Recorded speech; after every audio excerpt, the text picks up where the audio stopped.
The governor announced late last week that he had granted another 96 pardons, bringing his total number of pardons to 1,029.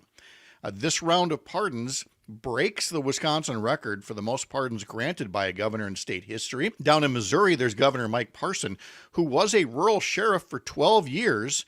And this Republican governor has now pardoned more than 600 people in the past 3 years, more than any other Missouri governor since the early 1940s. Here's what Parson said to the AP. He said, "I still believe in law and order. I believe criminals need to be treated as such, and they've got accountability.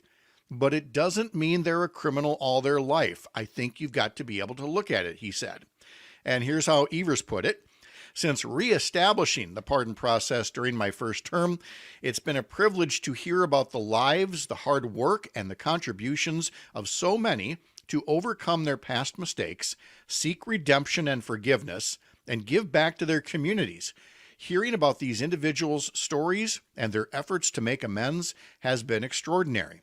This is good just on its face as you read the stories of these people who have not been in prison for some time now. They've been getting on with their lives. They've been making careers. Sometimes they get to a roadblock because of what's on their record. They maybe are seeking a professional license as maybe a counselor to help other people from, prevent other people from going down the path that they did.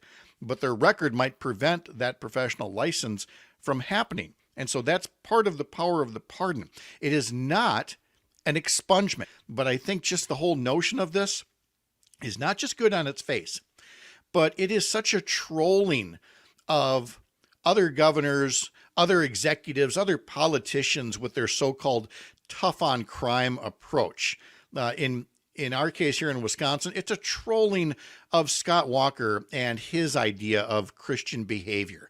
Here's a guy who tweets a Bible verse most days and then spends the rest of the day engaged in juvenile banter online that insults anyone, frankly, who voted for this guy who once pretended to be a moderate Christian suburban dad, rather than what he's turned into, a right-wing politician whose ego and ambitions were far greater than his talents and achievements.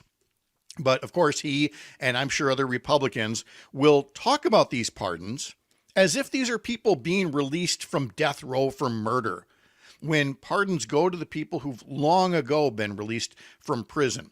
They have a track record now, a proven, tangible record of getting their lives back on a good path. But as I mentioned, maybe they can't get a professional license. So they turn to a governor in their state. They go through an exhaustive process. In Wisconsin, individuals convicted of a felony can apply if they completed their sentence at least 5 years ago and have no pending criminal charges. And by the way, individuals registered on the sex offender list are ineligible for a pardon.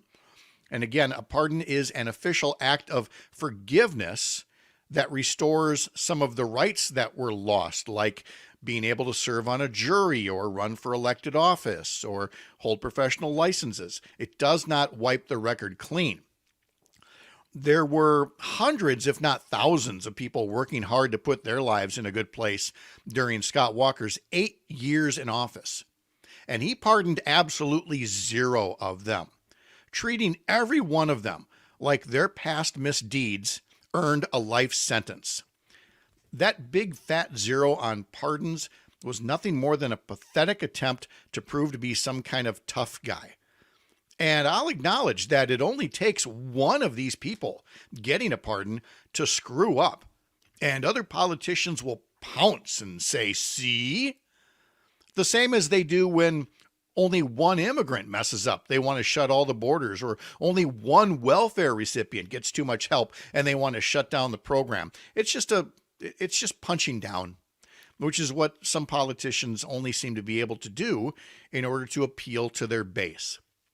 And so why, Pat? Why are you spending so much time on this? Because I have no doubt, even though Governor Evers has already won re-election, and the pardon matter didn't come up much in his campaign, I still think it's important to note that when you hear politicians talking about being tough on crime, there is room for that. There is a role for that. But there is also a role for compassion and forgiveness and for acknowledging that people can turn over a new leaf.